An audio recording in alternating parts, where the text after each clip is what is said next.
helping students and healthcare professionals not just survive, but thrive with a purpose. This is the CMDA Student Pulse podcast with your host, Bill Reichart, National Director of CMDA Campus Ministries. Well, welcome to another episode of CMDA's Student Pulse podcast. I'm Bill Reichart, National Director for our Campus and Community Ministries here at CMDA, and I have with me as my guest, Madison Kritsch. Maddie, welcome. Thank you for having me. Well, let me give a brief bio, a little bit about who you are, and then we're going to dive right into a real fun discussion about medical mission trips and your experience on one recently. Maddie, you're a rising third year at Rocky Vista, and that's out of Parker, Colorado.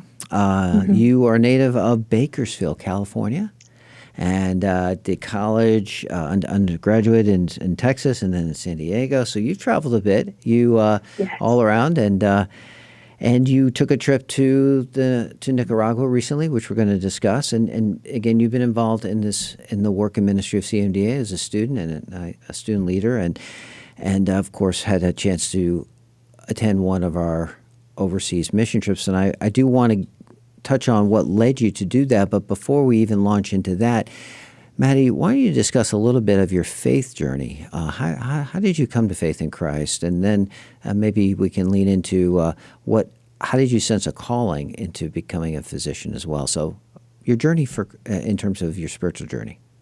Yeah. So my parents were teaching me the word from the beginning. Mm-hmm. We grew up reading the Bible together. They faithfully drove us to church. Even the nights when they were like, please, we're too tired, when we begged, they would send us to youth group. So I had an amazing foundation, I think, with them. And that was just watching them and their walk with the Lord. They ministered to me. They showed me what it was like. And I got to practice that on my own growing up. And then my freshman year of high school, I was actually hit by a car. And it was pretty serious. Wow. As you can imagine, one sort of accident would be. And so from that, I was hospitalized for a week. And that was the beginning, I think, of my honest conversations with God, because before then it was wake up, do your Devo, go to church, serve in the children's ministry, and do your best to love people. And that's what it looks like to walk the Christian faith.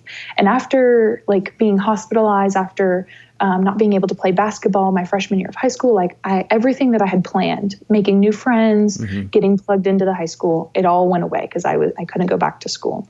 And 2 months after that accident and these honest, truthfully angry conversations with God about why did you let this happen? Why didn't you stop me from going across the street?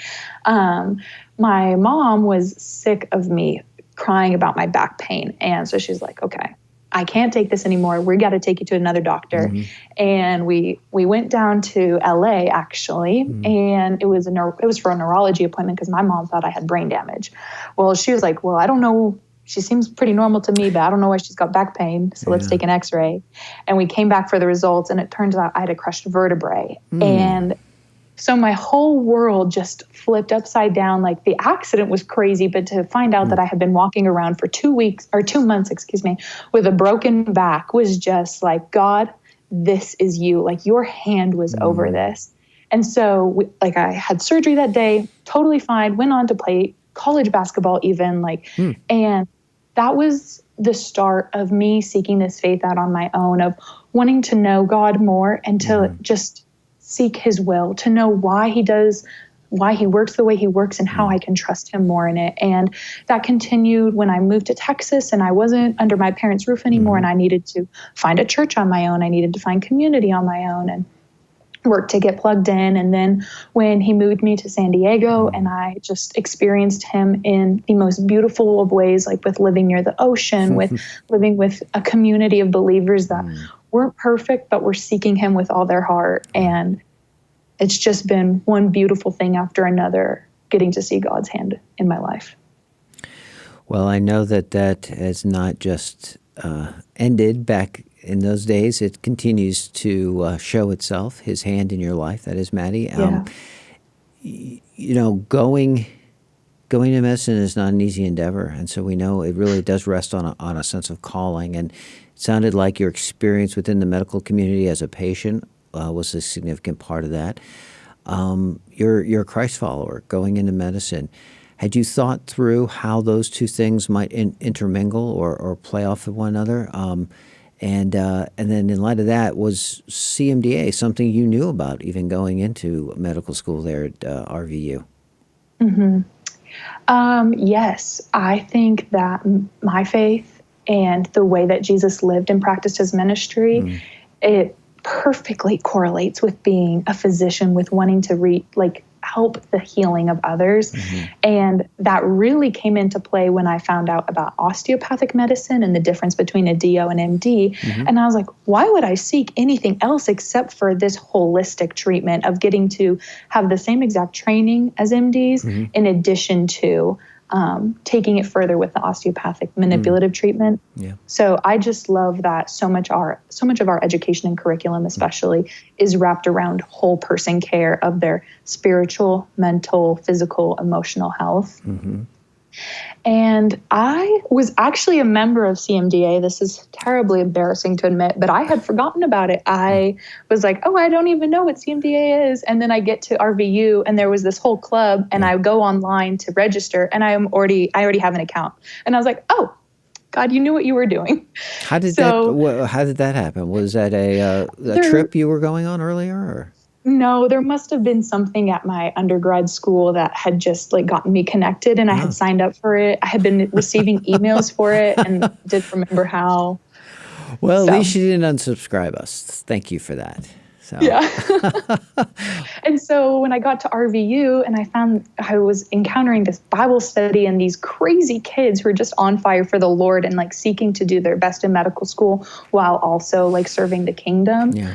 I just knew I had to get plugged in right away and worked on becoming a first year rep, mm-hmm. which just takes a role in the club of helping with the events and everything. Mm-hmm. And then applying for a position in my second year so that I could be on the leadership board. Stay with us. More Student Pulse podcast in just a moment.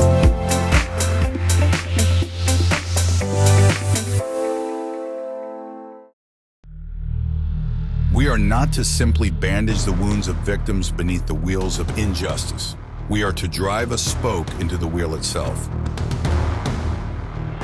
A spoke in the wheel. The CMDA National Convention 2025.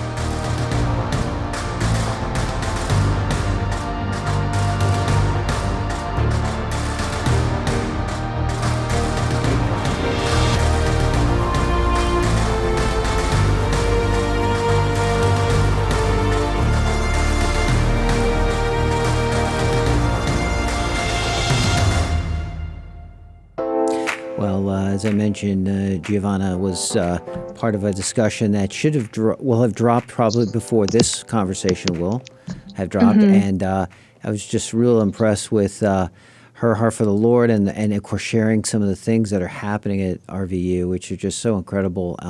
I know you've got part of the strength of your ministry is that you have a great involvement by local physicians, campus faculty advisor. How important has that been for your student group?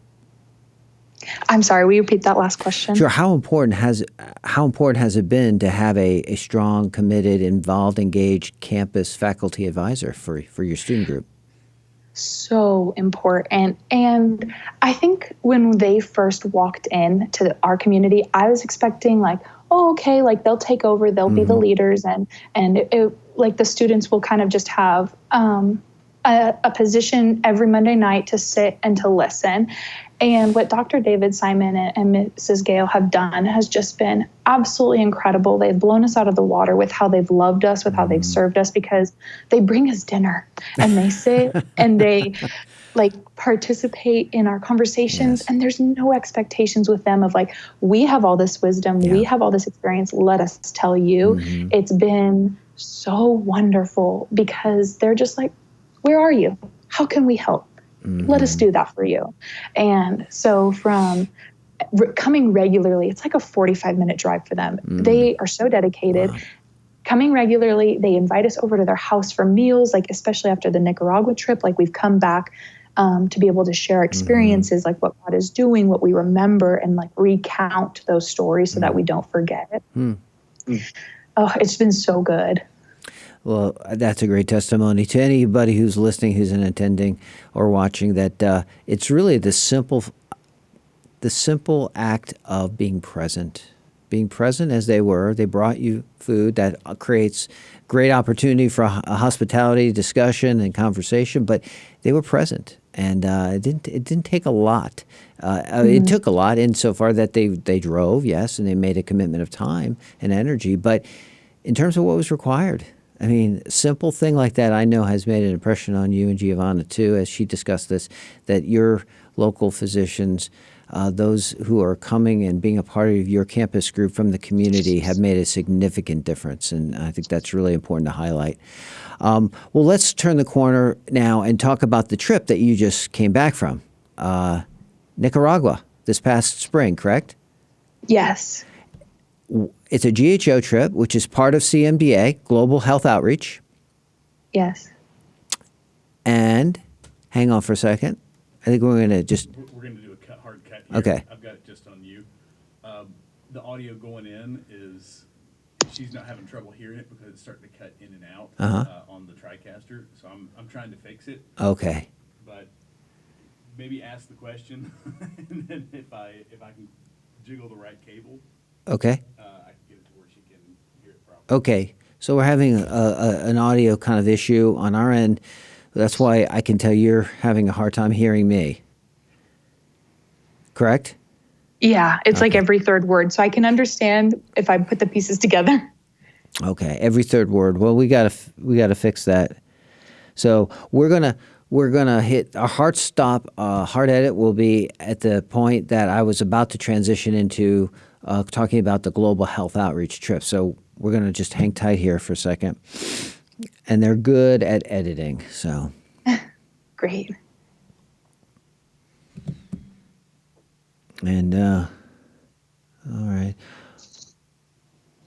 Where for the Louisiana, the Shreveport, that's just for the psychiatric hospital. Are you then needing to move on from there? Or are you going to stay in Shreveport to do most of your other rotations? No, most of my other rotations should be in North Denver. But Okay. it's kind of crazy. They say that, and then they can send us anywhere. So I'm just preparing to pick up and move if I have to. How do you deal with your housing accommodations in Shreveport? They are provided for us. So they have a house set up that all the RVU students will go and stay at. They send about like 6 students per each month. All right. Which is really convenient. That's nice. How's it sounding now from me as I keep talking? It's not cutting out at all. It's not. She says it's not cutting out. So ask my producer to come in and just. So just so we know, it's good going into Rusty's machine. Mm-hmm. Somewhere between Rusty and the TriCaster is where our issue is. So if she has a hard time hearing it, just tell her to repeat. Say, can you repeat the question? We'll go through it again. When you're speaking and when she's speaking, we're getting a solid recording of it, and the video looks fine. Okay. It's just going into the Skype is where we're having Okay. an issue. It sounded like she was getting. Maddie was hearing me pretty well. Right now, it's coming through just fine. Oh, okay. So whatever I jiggle All right. is working right. All right. So if it starts to go south again, just ask me to repeat a question. I can always do that, and they can make those cuts into there. Okay. All right. Thank you. Well, I'll pretend that this didn't happen. I'll continue to drive forward. Well, that was an incredible display of how God has directed you to go into medical school, how he's led you, how he's had his hand upon you. So you're at RVU, you're connected with CMDA, you've got a ministry, a community, and now you hear about this opportunity to serve in Nicaragua with Global Health Outreach. Tell us a little bit about what prompted you to consider doing something like a medical missions trip. So I lived in the Dominican for 4 months after I graduated undergrad, and that gave me a wonderful opportunity to really learn to speak Spanish, to practice listening and having full conversations with patients. As I was serving in the local hospital, it was mostly just a shadowing role, but like they'd occasionally ask me just to complete a few tasks, which made me feel nice because I felt like I was needed. And then my first year, my school sends out trips to Panama, Ecuador, and the Dominican every year. And I was like, oh, 100%, I'm going back to the Dominican. I've got to do this. And that was a pretty amazing trip for the experience of like getting to work with doctors from the school and my peers and everything. But then when Gail and David came back, our mentors came back in August and were like, hey, CMDA's kind of got this thing going on. When are your spring break dates? Like, would you be interested in going? I was 100% sold because my trip to the Dominican with my school was amazing and it was a really good opportunity for growth, but it wasn't faith-centered. And I was like, what's the point of trying to heal people if I can't even address their spiritual needs? Like this needs to be taken care of on a greater level. And so it was so wonderful because they did all of the work while we focused on school and we just said yes and we paid the deposit and we started signing up for scholarships. It was so wonderful that the process of signing up for the GHO trip was so streamlined. I think we need to emphasize how turnkey it is, and I'm glad you're making that point because there's a lot of moving pieces that go into doing a trip like this, and the fact that there's the level of support and leadership both before the trip, during the trip, and beyond, that is just takes a lot off of your shoulders, things that you don't have to worry about, things that you don't need to keep track of, because you've got a lot on your plate as a student trying to get through training. This is why I love these GHO trips for students. It feels very turnkey. Like you can just sign up and pretty much show up at the airport. Literally, yes. And I just knew I had already had experience with my school. I was ready to have an experience with CMDA and to go with faith-filled physicians and dentists and nurses and everything. And that's exactly how it turned out. Somebody bought my plane tickets for me. I signed up for the scholarship that paid for half of the trip, which was incredible. Well, let me put an exclamation point there too, because the scholarship opportunities are very diverse. There's a lot of options to get underwriting and to get support. I mean, the trip may have a price tag. It's an all-inclusive price, so you're seeing everything from transportation to the fees. I have not, and I've taken students on trips. I'm so sorry. Can you repeat that? Yeah, we're gonna take a break on this. I've taken students on trips, and I've never left a student behind because of money, because there's always resources, and God is so apt to provide, and people are so generous because they see the importance of, like to your point, not just bringing needed medicine and dentistry, but in addition to that, doing it in alignment with the gospel and building the kingdom and working with local churches to help church growth and for people to come to faith in Christ. I mean, we see people come to faith in Christ on these trips, which has an eternal significance that far outstrips what we can do in just those short amount of time medically. So it's an incredible trip, and the finances and resources are always ample. So those scholarships, I would commend anybody who's going on a trip, make sure you look at those scholarships and apply, because there's resources available. So enough of my commercial, but I just figured that is a great opportunity to really emphasize something that is just cannot be forgotten for students. But so you get all these resources together, you're ready to go. What surprised you the most being on that trip? It sounded like you had a fairly good expectations. You understood this was faith-based, this was going to be different. But was there anything when you got there that surprised you that you hadn't expected? Yes. And, this is embarrassing, but I had such a terrible attitude when I began the trip. I thought this is going to be like the Dominican, and I don't want to be tired. I don't want to be cramped on a bus. I don't want to be hot and in the humidity. And I journaled, I prayed. I reached a point like landing in Managua. I was like, okay, God, this is for your glory. Anoint this trip with your oil. Let your will be done. And whatever this bad attitude is, let me get rid of it. And then the next surprising thing was I was uncomfortable with the faith of the providers. I don't even know how to put it into words except that they were so undignified in their love for God. It was like David dancing naked in the streets. They stopped and prayed the minute a plane got delayed. They stopped and prayed the minute somebody wasn't feeling well, like a little bit sick. They stopped and prayed for everything. And it shook me because I have never seen a display of faith so grand as I did with the people that were on this trip.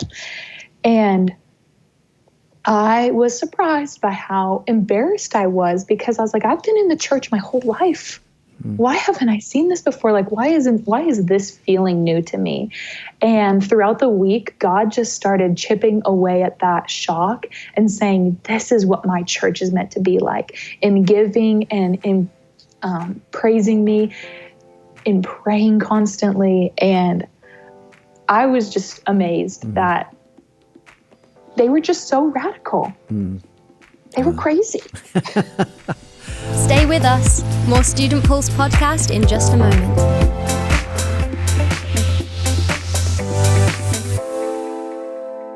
Last year, the Medication Access and Training Expansion Act went into effect, requiring healthcare providers to complete a one-time training on managing patients with substance use disorders as a condition of receiving or renewing a registration to prescribe potentially addictive drugs. This resulted in a collaborative effort between CMDA and CCHF to create a high-quality online course meeting these requirements. The new Addiction CME course is now available in the CMDA Learning Center and offered free to all CMDA members. For more information and to take the course, go to cmda.org/learn today. Well, I know that the people on that trip are just incredible men and women of God who love Jesus and who love the calling that they have in medicine and dentistry. Your team leaders, George and Angelica Gonzalez, I mean, they're just incredible, and you just so many great docs and other support personnel and fellow students. I know those trips. You know what I'll often say, Maddie? I say these trips, we think that we're there to bring comfort to the afflicted, but what these trips do is they really afflict the comfortable, and I'm the comfortable person. I'm the one whose idolatries are all of a sudden getting smashed to bits because I realize I don't have all the control I think. They're sanctifying works, and I know they are in my life. They have been, and it sounds like they were for you as well. It was for you as well. Definitely. So before you also went on the trip, I know you've been very transparent in this, that you struggled with some of the patient encounters that you were being tested on, and you kind of brought that in with you when you went on this trip, and you were a little apprehensive maybe about what you were going to expect, and maybe you were feeling like everything was a test, and so you were wondering how you were going to perform, having had some struggles. Talk a little bit about that struggle, and then how what you learned while you were on the trip made a difference. For sure. So going in, I was just getting defeated in school with my practice patient encounters. I was failing so many of them, and in different areas. Like I would choose the wrong physical exam to perform on the actor. I would take too long on the history, whatever I was doing wrong. When I would focus in that area on the next one, I'd fail in another area. So I walked into this trip thinking, oh no, God, why do you have me in this field when I can't even do a basic physical exam, when I can't even meet the mark for these practice patient encounters? How am I going to be any help at all? How am I going to be any use to these doctors when I'm not even doing well in school?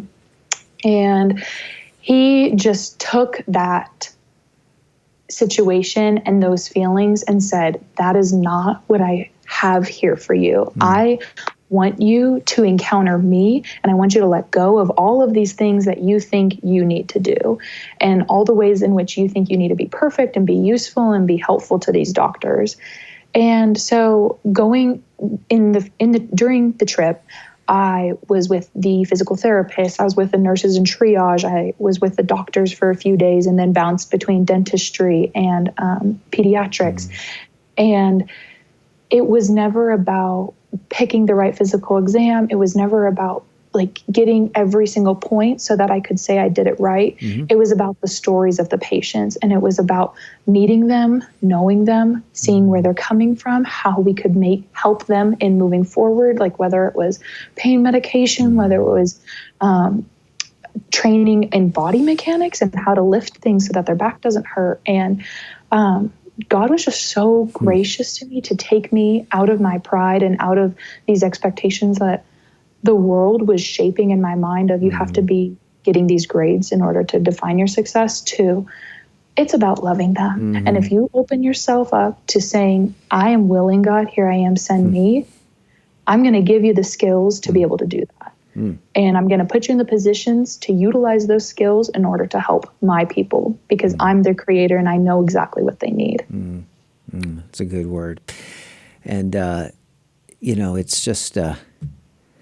It's exciting to watch God show up in unexpected ways on these trips. I mean, we have our own plans, our own intentions, and he shows up. And I think what you said about just hearing stories is the reason why so many physicians go on these trips. They dedicate their own resources, their vacation time at times. I mean, a lot to go because, as you know, medicine is becoming, a performance mechanism. It's a grind. You got to get through so many patients.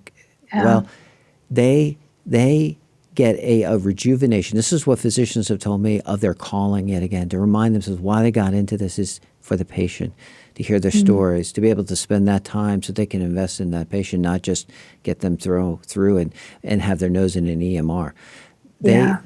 These are life-giving opportunities for both the, for the patients who are receiving needful care, but for the physicians and others who are serving. So, it's a blessing both ways. Yeah. Please. I was just going to say, it was a blessing to not only encounter the people of Nicaragua and hear their stories and how their faith has transformed their lives, but to hear from the doctors. I have lost all of my grandparents, so I don't have like this great wealth of wisdom coming into my life, I feel like, anymore. And these doctors were 75, 80, 82 years old. And I was like, what are you doing here? Like, it's time for you to go home and rest. And for them to be there and to dedicate like their time of rest to still serving was just incredible. And hearing their stories and the places that they've been and the mission trips that they've done was just so enlightening to be like, yes, this is why I want to do medicine. And this is how I do it well with Jesus and keep going forward in it. That's a good word. Well, I'm excited for your future. What do you have a sense of where the Lord may call you in terms of specialty? Well, I was dead set on pediatrics my whole life. I just think kids are so funny. I love working with them. Okay. I'm not too scared of the parents from like teaching swim lessons and stuff. I feel like I had a good interaction. And then after working with the family physicians on this trip, I was like, there's nothing else for me. I have to be able to go into family medicine. Like I cannot say, no, I'm sorry, I only do the kids. I need to be able to see every patient that comes through the door. All right. Well, so looking forward how the Lord continues to form and fashion you and direct and guide you. Well, as you know, CMDA, you joined twice. You don't have to join it. You don't have to join again. You're a member. We consider you a member, and we want you to continue in that journey together, because CMDA is not just for those training years. It goes on well beyond that. It goes into those retirement years why doctors, like you mentioned, at a certain age are still involved, because they realize the value and the importance of this work in ministry, and you don't retire. I like to say people, some people, redeploy. That's a better word. They redeploy. They reemploy to different ways of serving and being involved. So anything else you'd like to say? At the end of a conversation like this, the audience is mostly students, although there's attendings. Others, anybody can listen. I think my mom listens. What would you want to say to them? What would you like to leave those who are listening and watching, and kind of exhortation, something that you'd like them to remember? Yeah, I would say that there should be no reason, no fear that keeps you from going on one of these trips, because the God is the God of the impossible. And when he calls you into this field, he is going to show you in so many ways how it's not about you, that he's the ultimate healer, that he's the miracle worker. And these trips provide such a wonderful opportunity, a front row seat to that. And I think being in medical school, it was such a whirlwind. I, first of all, didn't even know how to study. So it was like starting over from scratch with learning all this new material. And then people saying like, oh, you need to be volunteering. You need to be a part of these clubs. Like, you need to be doing all this. Do not listen to them, my peers. Go forward and focus on what God has for you. And that's why these trips are such a blessing, because God will show you what the only thing that you need to be working on is loving him and loving others. And I also just wanted to say that be undignified in whatever you do. Love wholeheartly, be generous in all that you do. When your peers, when friends are calling you to say like, hey, like in the ethics call, you didn't speak up about like abortion, or you were against the physician-assisted suicide, like, let Jesus be the words that come from your mouth, and let God just guide you in all that you do, because there is nothing that is as important. There's no grades that you can achieve. There's no extra accolades that you can reach that will measure up to knowing God and serving him faithfully. Yeah, and I would just say that these trips are a great way to honestly get rid of all the anxiety and the worry about what the future holds, because when you go forward with sharing the gospel, that becomes your only measure of success. That's all that matters. Yeah. And when you're in those moments serving others and your attention is turned outward, you don't have the time to get all, navel gazing and inward thinking, and then your problems begin to just shrink to nothing. Exactly. Well, this has been great, Maddie. Good words to leave us with, and thank you again for being obedient and to be undignified in the expression of your faith and commitment to it. So thank you, Maddie Kritsch. Again, rising third year student at Rocky Vista, now about to start clinical rotations in Shreveport. So we're going to also, just to let our listeners and those watching know, we will be putting links in the show notes over GHO trips and scholarships and all the important things you heard us talk about, so that you can embark on an opportunity that's truly will be life-changing. So again, thank you, Maddie, so much. Thank you so much, Bill. Thanks for watching. We'll see you next time. CMDA's Student Pulse podcast is a production of the Christian Medical and Dental Associations. The opinions expressed by guests on this podcast are not necessarily endorsed by the organization. CMDA is non-partisan and does not endorse political parties or candidates for public office. The views expressed on Student Pulse podcast reflect judgments regarding principles and values held by CMDA and its members.